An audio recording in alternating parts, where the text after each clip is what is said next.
السلام علیکم ورحمۃ اللہ وبرکاتہ۔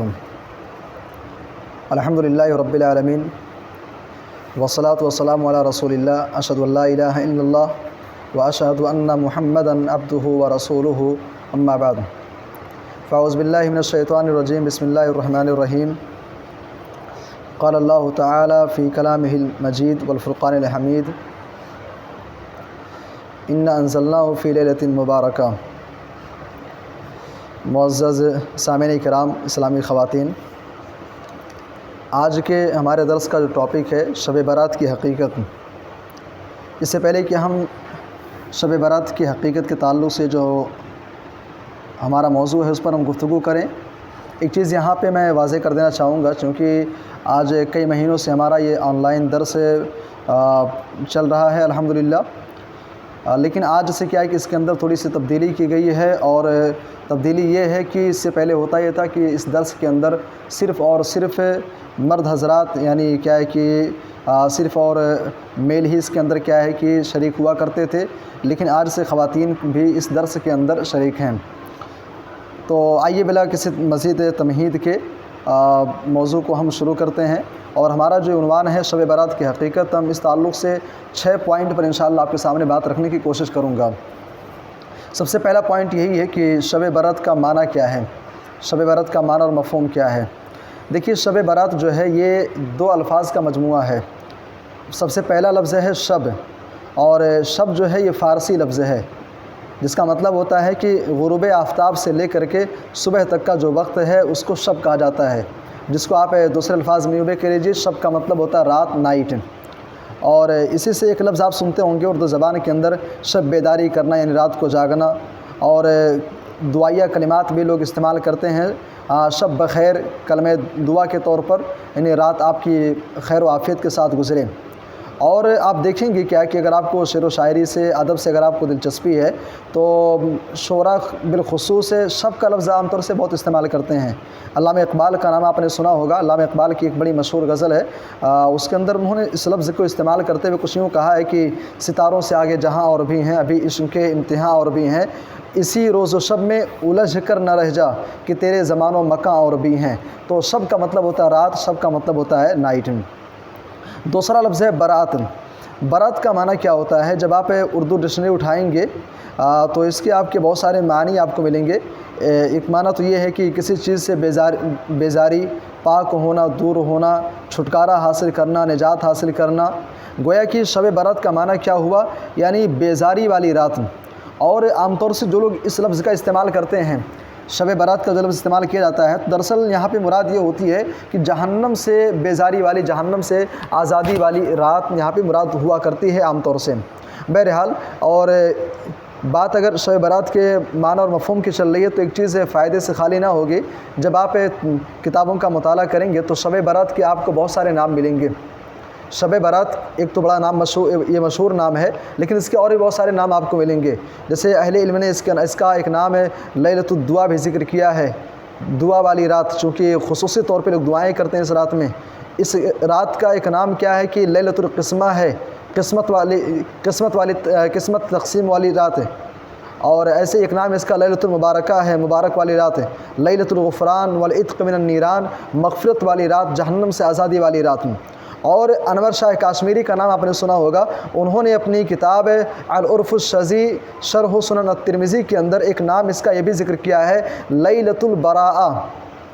لیلۃ البراء بھی انہوں نے ایک نام ذکر کیا ہے۔ بہرحال، لیلۃ البراء یا شب برات، یہ بہت سارے نام ہیں، جس کا مطلب یہ ہوتا ہے، جو مراد یہ ہوتی ہے شب برات یعنی شعبان کی 15 تاریخ۔ شعبان کی 15 تاریخ جب شب برات بولا جاتا ہے، نام کچھ بھی ہوں، چاہے لیلۃ الدعا کی کہا جائے، لیلۃ البراء کہا جائے، لیلۃ المبارکہ کہا جائے، شب برات کہا جائے، یا ٹھوس اردو زبان میں نیمہ شعبان کہا جائے، تو اس سے مراد یہی ہوتا ہے کہ 15 شعبان۔ یہ شب برات کے معنی اور مطلب کے تعلق سے چند باتیں تھیں۔ ہمارا دوسرا پوائنٹ ہے کہ شب برات قرآن کی روشنی میں ایک سوال یہ پیدا ہوتا ہے کہ شب برات کو جو عبادتیں انجام دی جاتی ہیں، جو چیزیں ہوتی ہیں، کیا ان چیزوں کا ثبوت قرآن حکیم کے اندر ہے کہ نہیں ہے؟ اور بالخصوص شب برات جو خصوصی طور پہ جو چیزیں منائی جا رہی ہیں، کیا قرآن کے اندر اس کا کوئی ثبوت ہے بھی کہ نہیں ہے؟ چونکہ دیکھیے، اگر ہم اپنے آپ کو مسلمان کہتے ہیں تو ہمارے لیے 2 چیزیں بڑی اہم ہیں، قرآن اور حدیث۔ ہمارے لیے دو چیزیں بڑی اہم ہوتی ہیں، قرآن و حدیث ہے۔ آئیے ذرا ہم دیکھتے ہیں کہ کیا قرآن کے اندر شب برات کا کوئی تذکرہ ہے کہ نہیں ہے۔ اس تعلق سے کیا ہے، سورہ دخان آپ اٹھائیں گے، جو لوگ کیا ہے کہ شب برات مناتے ہیں اور جو اس طرح سے شب برات کے جواز اور اس کے جو اعمال ہیں اس کے جواز کی جو دلیلیں پیش کرتے ہیں، وہ سورہ دخان کی آیت پیش کرتے ہیں۔ سورہ دخان کی آیت کیا ہے، حامیم والکتاب المبین انا انزلناہ فی لیلۃ مبارکہ۔ یہ آیت کریمہ پیش کرتے ہیں، کہتے ہیں کہ حامیم قسم ہے کتاب مبین کی، انا انزلناہ بے شک ہم نے کتاب مبین کو یعنی قرآن کو نازل کیا فی لیلۃ مبارکہ مبارک والی رات میں۔ اچھا، اب یہاں پہ جو محل شاہد ہے، جو مین پوائنٹ ہے، جو بات میں آپ کو سمجھانا چاہتا ہوں، لیلۃ مبارکہ فی لیلۃ مبارکہ، مبارک رات سے مراد کیا ہے؟ مبارک رات سے کیا مراد ہے؟ ایک مفسر ہیں امام طبری رحمہ اللہ۔ امام طبری رحمہ اللہ اپنی تفسیر کے اندر فی لیلۃ مبارکہ کے تعلق سے دو اقوال نقل کرتے ہیں۔ کہتے ہیں کہ لیلۃ مبارکہ سے مفسرین نے یا اہل علم نے دو باتیں مراد لی ہیں۔ پہلی بات تو یہ ہے کہ اس سے مراد لیلۃ القدر ہے، اور بعض اہل علم نے، بعض لوگوں نے اس سے مراد شعبان کی 15 تاریخ کو مراد لیا ہے۔ اچھا، لیکن قابل غور بات یہ ہے کہ جو لوگ کیا ہے کہ 15 شعبان کی دلیل قرآن سے پیش کرتے ہیں، وہ امام طبری رحمہ اللہ کے اس قول کو پیش کرتے ہیں کہ دیکھو امام طبری رحمہ اللہ جیسے مفسر نے بھی لیلۃ المبارکہ سے کیا ہے کہ انہوں نے جو معنی ذکر کیا ہے اس سے مراد انہوں نے بتلایا ہے کہ اس سے مراد 15 شعبان ہے۔ لیکن یہاں پہ تھوڑی سی کوتاہی ہوتی ہے، تھوڑی سی علمی خیانت یہ ہوتی ہے کہ اس کے بعد امام طبری رحمہ اللہ نے جو بات انہوں نے کہی ہے، امام طبری رحمہ اللہ کہتے ہیں لیکن وہ ثواب، راجح بات یہ ہے، درست بات یہ ہے کہ اس سے مراد لیلۃ القدر ہے، اس سے مراد لیلۃ القدر ہے۔ آپ خود غور کریں، قرآن حکیم کی آیت کیا ہے، انا انزلناہ فی لیلۃ مبارکہ، ہم نے قرآن کو مبارک رات میں نازل کیا۔ اب مبارک رات کون سی رات ہے؟ قرآن حکیم خود اس کی تعین کر رہا ہے، شہر رمضان الذی انزل فیہ القرآن ھدی للناس وبینات من الھدی والفرقان، رمضان ہی وہ مہینہ ہے جس کے اندر قرآن حکیم کا نزول ہوا۔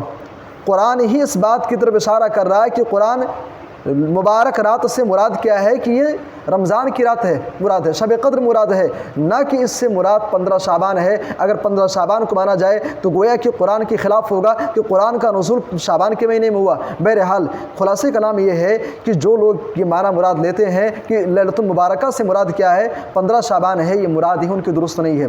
چونکہ ایک چیز آپ کے ذہن میں ہونی چاہیے، جیسے بہت سارے علوم ہیں، حدیث کا علم ہے، قرآن کا علم ہے، قرآن کے علوم میں جب بات قرآن کی تفسیر کی جاتی ہے تو قرآن کی جو سب سے صحیح تفسیر یہ ہے، القرآن یفسر بعضہ بعضا، قرآن جو ہے، قرآن کی آیتیں آپس میں ایک دوسرے کی تشریح کرتی ہیں۔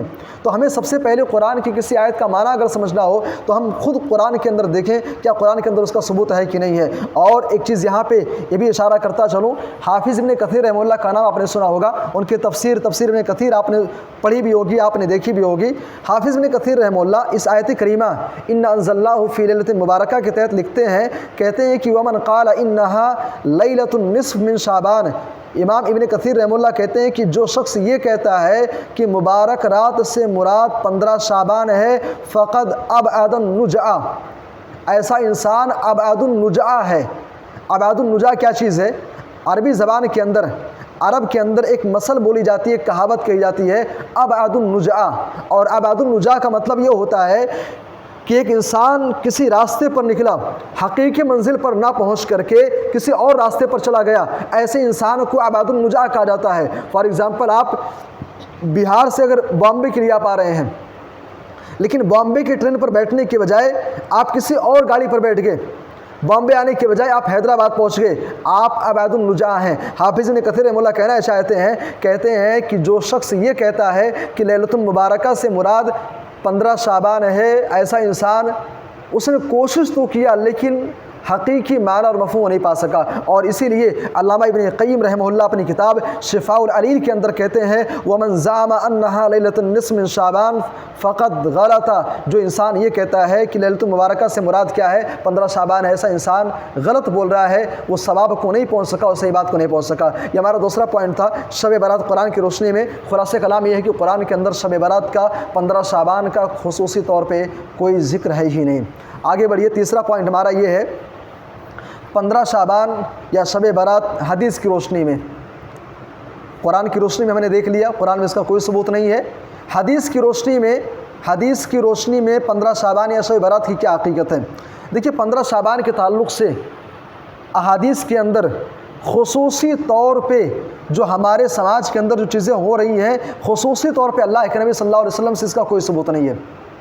خلاصہ کلام یہ ہے، اور یہ بات میں نہیں کہہ رہا ہوں، یہ بات کیا ہے کہ آپ علامہ ابن باز رحمہ اللہ ایک بہت بڑے عالم دین اپنی کتاب التحذیر من البدع کے اندر کہتے ہیں کہ 15 شعبان کے تعلق سے لیس فیہا حدیث صحیح کل الاحادیث الواردہ فیہا موضوعہ ضعیفہ لا اصل لہا۔ کہتے ہیں کہ 15 شعبان کے تعلق سے جو چیزیں ہمارے سماج کے اندر ہو رہی ہیں، یہ تمام کی تمام چیزوں کا حدیث سے کوئی ثبوت نہیں ہے۔ یا تو وہ جو حدیثیں بیان کی جاتی ہیں یا تو حدیثیں ضعیف ہیں یا پھر موضوع ہیں یا ان کی کوئی حقیقت ہی نہیں ہے۔ حدیث کے اندر 15 شعبان کے تعلق سے جو خصوصی اعمال ہمارے سماج میں ہو رہے ہیں، اس کا کوئی ثبوت نہیں ہے۔ اور ابن عربی رحمہ اللہ اپنی کتاب احکام القرآن کے اندر اس تعلق سے کہتے ہیں، فی لیلۃ مبارکہ کے تفسیر میں لکھتے ہیں، کہتے ہیں کہ فمن زعم انہ فی غیرہ فقد اعظم الفریہ علی اللہ ولیس فی لیلۃ النصف من شعبان حدیث یعول علیہ لا فی فضلها ولا فی نسخ الاجال فیها فلا تلتفت الیہا۔ ابن عربی رحمہ اللہ اپنی کتاب احکام القرآن کے اندر کہتے ہیں، فی لیلۃ المبارکہ کی تفسیر میں کہتے ہیں کہ اگر کوئی شخص یہ کہتا ہے کہ لیلۃ المبارکہ سے مراد 15 شعبان ہے، یہ ثابت کرنا چاہتا ہے، تو گویا کہ قرآن کے اوپر، اللہ کے اوپر جھوٹ بول رہا ہے ایسا انسان۔ اور آگے پھر کہتے ہیں کہ 15 شعبان کے تعلق سے پیارے نبی سے ایک بھی حدیث ثابت نہیں ہے اس کی فضیلت کے تعلق سے کسی بھی معاملے میں، لہٰذا ان چیزوں کی طرف توجہ نہ دی جائے۔ حدیث کی روشنی میں چیزیں ہیں، ہاں یہ الگ بات ہے، حدیث کے اندر شعبان کے مہینے میں عمومی طور پہ اللہ کے نبی صلی اللہ علیہ وسلم سے بہت سارے حدیثیں ثابت ہیں، آگے انشاءاللہ ہم اس پر بات کریں گے۔ یہ ہمارا تیسرا پوائنٹ تھا، 15 شعبان یا شب برات حدیث کی روشنی میں۔ اور آگے بڑھیے، شب برات کی بدعت یا 15 شعبان کی بدعت۔ جب 15 شعبان آتی ہے تو 15 شعبان کے تعلق سے ہمارے سماج کے اندر آپ خود ہی مشاہدہ کرتے ہوں گے، بہت ساری چیزیں ہمارے سماج کے اندر پائی جاتی ہیں۔ ان میں سے سب سے پہلی چیز ایک نماز پائی جاتی ہے، صلاۃ الفیہ، جس کو بر صغیر ہند و پاک کے اندر ہزاری نماز کے نام سے جانا جاتا ہے۔ صلاۃ الفیہ، پہلی بات تو یہ ہے کہ بھائی بات اگر آپ یہ کر رہے ہیں کہ یہ نماز ہے صلاۃ الفیہ، اچھا اب یہ نماز، اگر آپ نماز کہہ رہے ہیں تو پھر نماز ہی کی عبادت ہے۔ اگر آپ عبادت ہے تو پھر عبادت کا ثبوت آپ کو قرآن و حدیث سے دینا پڑے گا، عبادت کا ثبوت آپ کو قرآن و حدیث سے پیش کرنا پڑے گا کہ قرآن و حدیث سے ثابت ہے۔ حالانکہ آپ اللہ کے نبی صلی اللہ علیہ وسلم کی زندگی کا مطالعہ کر لیں، اللہ کے نبی کی زندگی میں شعبان ایک مرتبہ نہیں کئی مرتبہ آیا، پیارے نبی نے کبھی صلاۃ الفیہ یا ہزاری نماز آپ نے نہیں پڑھی۔ صحابہ 110 ہجری تک موجود تھے، صحابہ کی زندگی 110 ہجری تک صحابہ موجود تھے، کسی صحابی سے صلاۃ الفیہ کے تعلق سے کوئی ثبوت نہیں ملتا ہے۔ سوال یہ پیدا ہوتا ہے کہ یہ نماز جب نہ تو نبی نے پڑھی، نہ صحابہ نے پڑھی، نہ تابعین نے پڑھی، نہ ائمہ اربعہ نے پڑھی، سوال یہ پیدا ہوتا ہے کہ یہ نماز آئی تو کہاں سے آئی؟ یہ نماز کہاں سے آئی؟ علامہ ابن قیم رحمہ اللہ المنار المنیف کے اندر کہتے ہیں کہ وہذہ الصلاۃ اُزیت فی الاسلام، کہتے ہیں کہ یہ نماز جو ہے اسلام کے اندر یہ گڑھ کر کے بنا کر کے پیش کی گئی ہے۔ کب؟ 4 صدی کے بعد۔ ونشأت من بیت المقدس، اور اس نماز کی شروعات ہے، نشو و نما ہے، یہ بیت المقدس سے، مسجد اقصی سے ہوئی ہے۔ علامہ ابن قیم رحمہ اللہ نے اپنی کتاب المنار المنیف کے اندر یہ بڑی مختصر سی بات انہوں نے نقل کی ہے، آئیے تھوڑی سی ہم تفصیل سے اس کو جاننے کی کوشش کرتے ہیں۔ ابو بکر ترتوشی رحمہ اللہ اپنی کتاب الحوادث والبدع کے اندر، اور عبداللہ بن عبدالعزیز التویجری اپنی کتاب البدع الحولیہ میں ایک باضابطہ طور پہ ایک بحث کو قائم کرتے ہیں، ایک چیپٹر ہی قائم کرتے ہیں، الصلاۃ المبتدیہ فی شعبان، شعبان کے مہینے کے اندر ایک بدعتی نماز کے تعلق سے باضابطہ طور پہ انہوں نے ایک چیپٹر ہی قائم کیا ہے۔ اور چیپٹر کیا قائم کرتے ہیں؟ کہتے ہیں کہ 448 ہجری کے بعد، سن 448 ہجری میں ایک شخص ابن ابی الحمرہ جو کہ نابلس کا رہنے والا تھا، نابلس سے ایک آدمی جس کا نام ابن ابو الحمرہ تھا، مسجد اقصی آتا ہے، بیت المقدس آتا ہے، اور وہاں آ کر کے رات میں نفل نماز پڑھنے کا اس نے اہتمام کیا۔ چونکہ اس کی آواز بڑی اچھی تھی، قرت بڑی پیاری تھی، آواز بڑی پیاری تھی اس کی۔ جب نماز پڑھنا شروع کیا تو لوگ اس کے پیچھے، ایک شخص آ گیا، دوسرا آ گیا، تیسرا آ گیا، چوتھا آ گیا، اور جب تک وہ نماز ختم کیا، نفلی نماز پڑھ رہا تھا، جب تک نماز ختم کیا تب تک لوگوں کی ایک بہت بڑی جماعت اکٹھا ہو چکی تھی، اور اس کے بعد پھر اگلے سال یہ طریقہ رواج پا چکا، اور دھیرے دھیرے پھر 448 سے لے کر کے یہ بدعت سماج کے اندر، ہماری قوم کے اندر رائج ہوئی۔ 448 کے اندر آپ غور کریں، پیارے نبی صلی اللہ علیہ وسلم کی وفات کے ایک لمبے زمانے کے بعد 448 ہجری میں اس نماز کا وجود ہوا، یہ نماز لوگوں کے سامنے آئی۔ بہرحال یہ اس نماز کی تاریخی حیثیت کے تعلق سے بات تھی۔ اس نماز کی کیفیت کیا ہوتی ہے؟ آپ دیکھیں گے 15 شعبان کو خصوصی طور پہ ایک ایسا نوجوان جو سال بھر نماز نہیں پڑھتا ہے بھائی، یا ایسی عورتیں جو سال بھر نماز نہیں پڑھتی ہیں، باضابطہ طور پہ اس کی ٹریننگ لی جاتی ہے۔ صلاۃ الفیہ ہزاری نماز کیسے پڑھی جائے گی، باضابطہ طور پہ مسجد کے امام سے بیٹھ کر کے لوگ پوچھتے ہیں نماز کیسے پڑھنی ہے، کیسے پڑھا جائے اس کو، بڑی پابندی کے ساتھ اس کا اہتمام ہوتا ہے۔ تعجب کی بات یہ ہے، ظہر کی نماز فرض، عصر فرض، مغرب عشاء فجر کی نماز، یہ نمازیں فرض ہیں، انسان فرض کو چھوڑ کر کے نوافل کے چکر میں اور ایک ایسے نفلی نماز جو کہ بدعت ہے اس کے چکر میں انسان پڑا ہوا ہے۔ اس نماز کی کیفیت کیا ہے؟ نماز کی کیفیت کے تعلق سے ابو حامد الغزالی رحمہ اللہ اپنی کتاب احیاء علوم الدین کے اندر لکھتے ہیں، کہتے ہیں کہ 15 شعبان کو جو نماز پڑھی جاتی ہے، اس نماز کی کیفیت کیا ہوتی ہے کہ اس نماز کے اندر 100 رکعت پڑھی جاتی ہے۔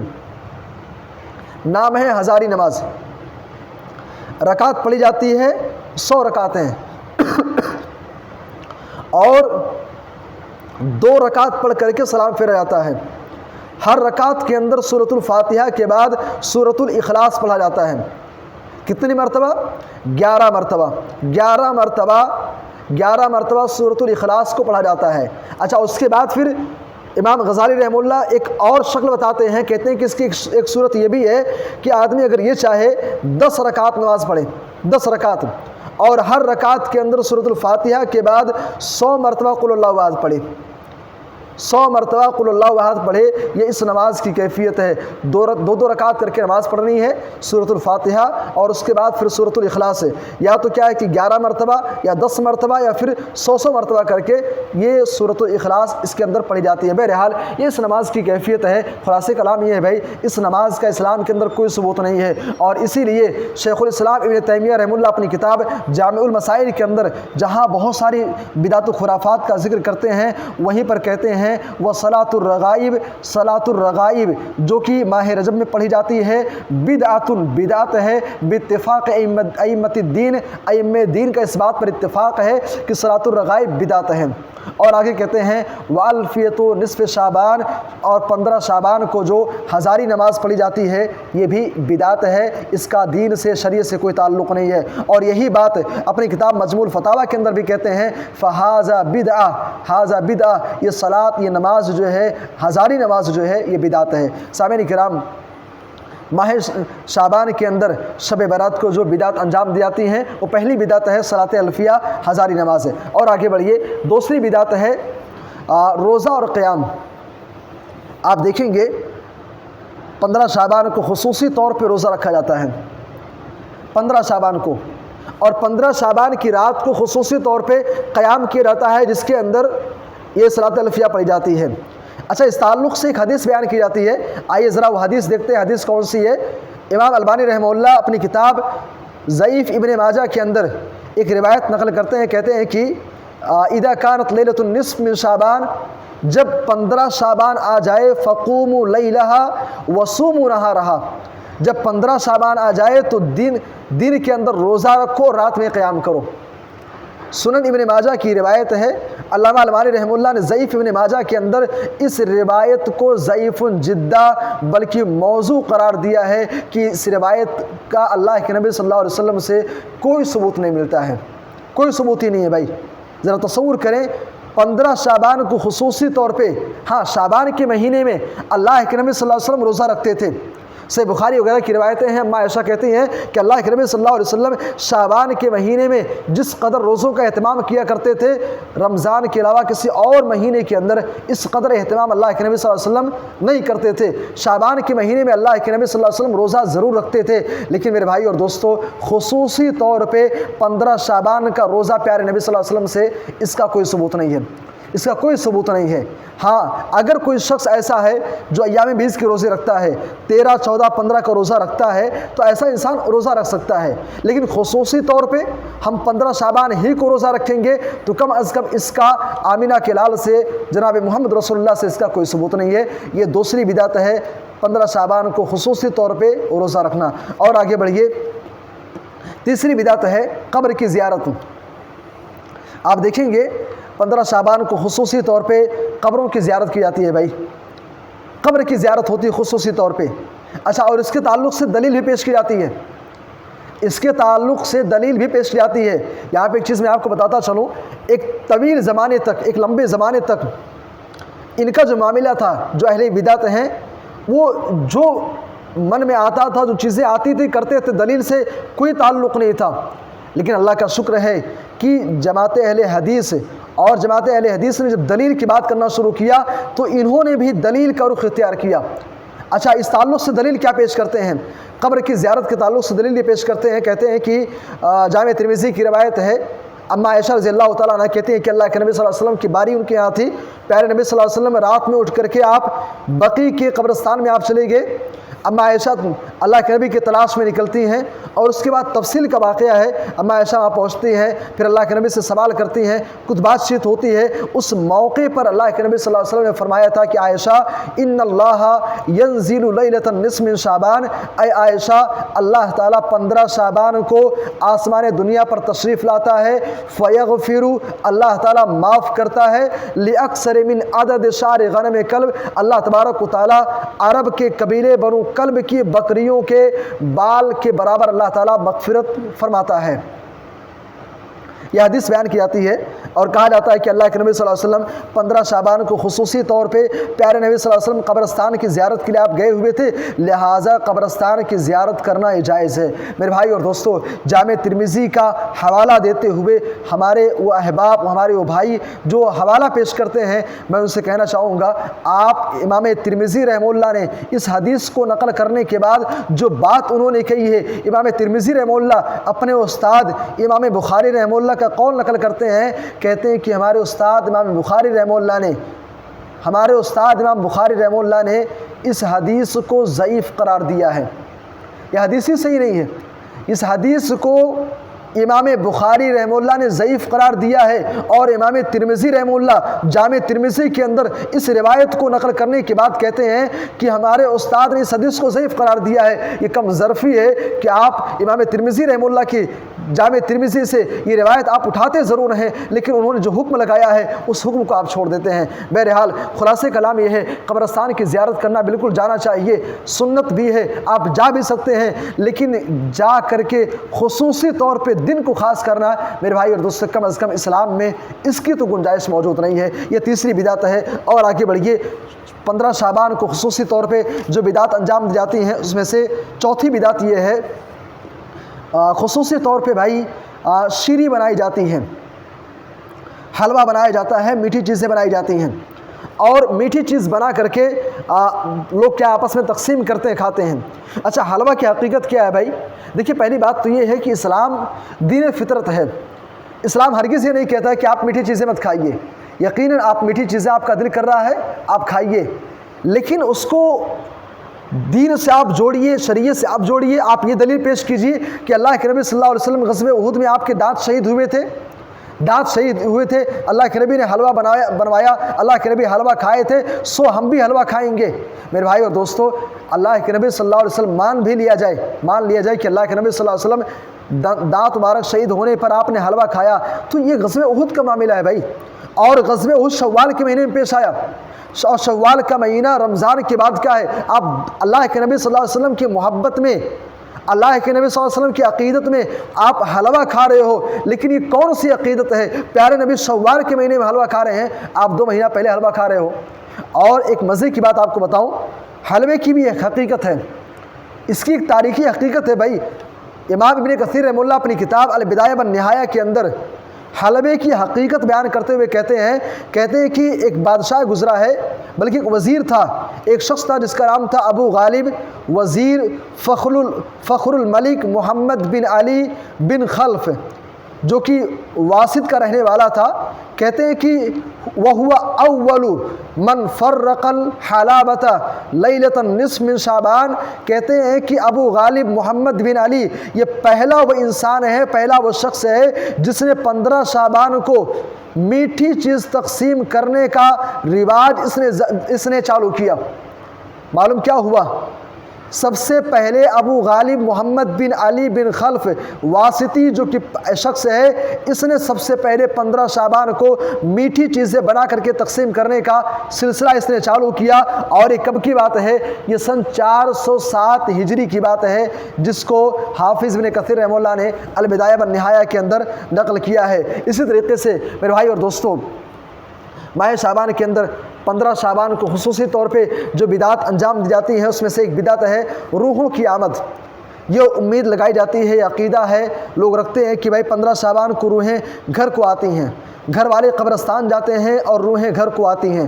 خصوصی طور پہ جو انتقال کر چکے ہیں ان کا جو فیوریٹ ڈش ہوتا ہے اس کو تیار کیا جاتا ہے اور تیار کر کے گھر میں رکھا جاتا ہے، گھر کی صفائی ہوتی ہے، روحوں کی آمد کا انتظار ہوتا ہے۔ میرے بھائی اور دوستو یاد رکھیں، روحوں کا دنیا کے اندر واپس آنا یہ کم از کم اسلام کا نظریہ نہیں ہے، یہ غیر مسلموں کا طریقہ ہے، یہ مشرکوں کا طریقہ ہے، یہ ان کے عقائد ہیں۔ اسلام کے اندر ایک انسان جب دنیا سے رخصت ہو جاتا ہے، دنیا سے جانے کے بعد پھر دوبارہ کوئی انسان دنیا کے اندر آنے والا نہیں ہے، وہ برزخی زندگی میں ہے۔ اس کے بعد آگے مرحلہ ہے آخرت کا، دنیا کے اندر روحیں لوٹ کر کے نہیں آتی ہیں۔ اگر کوئی ایسا عقیدہ رکھتا ہے تو یہ ہندوانہ عقیدہ ہے، مشرکانہ عقیدہ ہے۔ اسلام کے اندر روحوں کی گھر واپسی کا کوئی تصور موجود نہیں ہے۔ سامعین کرام، یہ شعبان کے اندر یہ 5 بدعات جو عام طور سے پائی جاتی ہیں ان کا تذکرہ آپ کے سامنے کیا گیا۔ ہمارا جو اس موضوع کے تعلق سے شب برات کی حقیقت کے تعلق سے جو 5واں پوائنٹ ہے، 5واں اور 6واں پوائنٹ میں بیان کر کے بات ختم کرنا چاہوں گا۔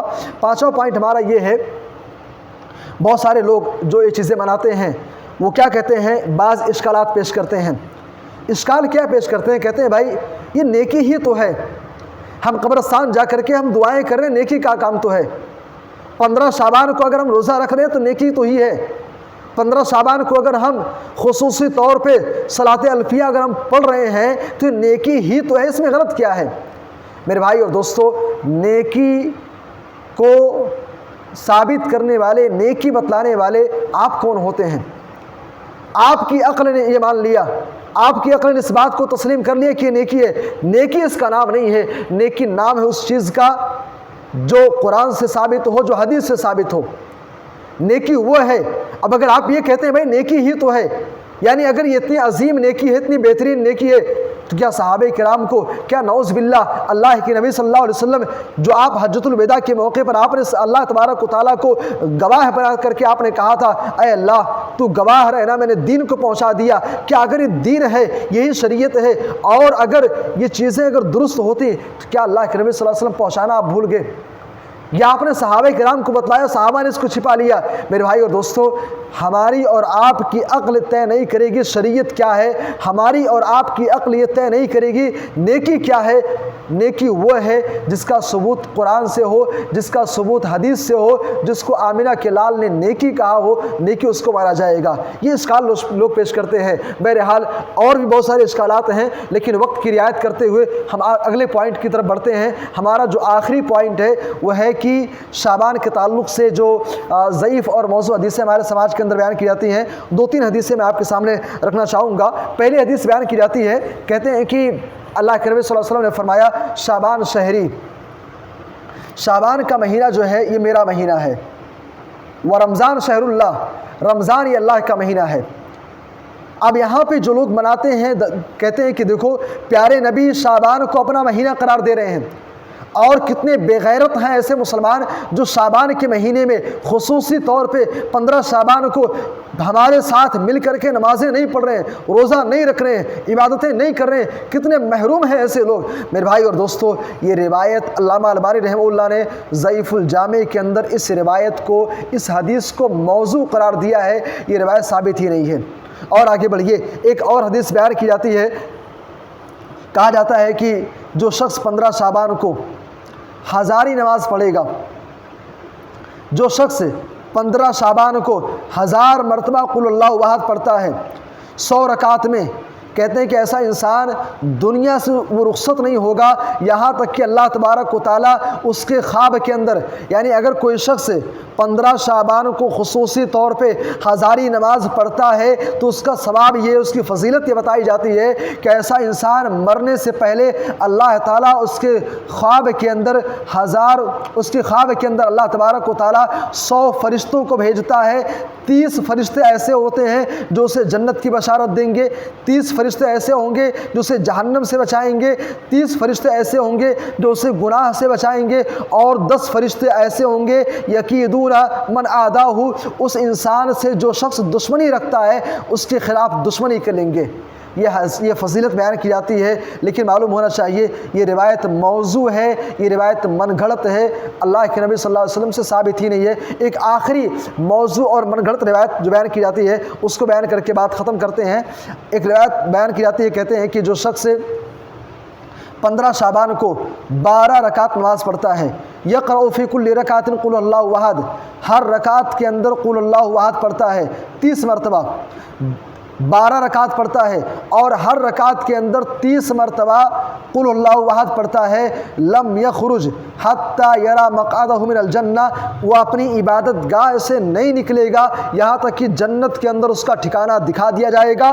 اور یہی نہیں بلکہ ایسا انسان اپنے اہل و عیال میں سے، اپنی فیملی والوں میں سے 10 لوگوں کو جن کے اوپر جہنم واجب ہو چکی ہوگی، ایسے لوگوں کو جہنم سے آزادی دلائے گا۔ یہ حدیث بیان کی جاتی ہے اور بھولے بھالے مسلمانوں کے ذہن و دماغ میں یہ چیز بیٹھائی جاتی ہے، کہا جاتا ہے کہ دیکھو 15 شعبان کو ہزاری نماز پڑھنے کا فائدہ یہ ہوگا کہ تم اپنے خاندان کے، اپنے گھر والوں میں سے 10 لوگوں کو جن کے اوپر جہنم واجب ہو چکی ہوگی، ایسے لوگوں کو تم جہنم سے نجات دلاؤ گے، اور خصوصی طور پہ اس کا اہتمام بھی کیا جاتا ہے۔ لیکن یہ روایت موضوع ہے، ابن جوزی رحمہ اللہ اپنی کتاب الموضوعات کے اندر اس روایت کو نقل کرتے ہیں اور کہتے ہیں کہ روایت موضوع ہے۔ سامعین کرام، یہ شب برات کی حقیقت کے تعلق سے چند باتیں تھیں، آئیے انہیں چند کلمات پہ اکتفا کرتے ہوئے اللہ تبارک و تعالیٰ سے دعا کرتے ہیں کہ اللہ ہم کو، آپ کو، سب کو، سارے مسلمانوں کو تمام قسم کی بدعت و خرافات سے محفوظ رکھ اور عقید توحید پر، صحیح اسلام پر، صحیح دین کے اوپر چلنے کی، اس کو اپنانے کی، اس کو اپنی زندگی کے اندر نافذ کرنے کی توفیق عطا فرما۔ آمین، تقبل یا رب العالمین۔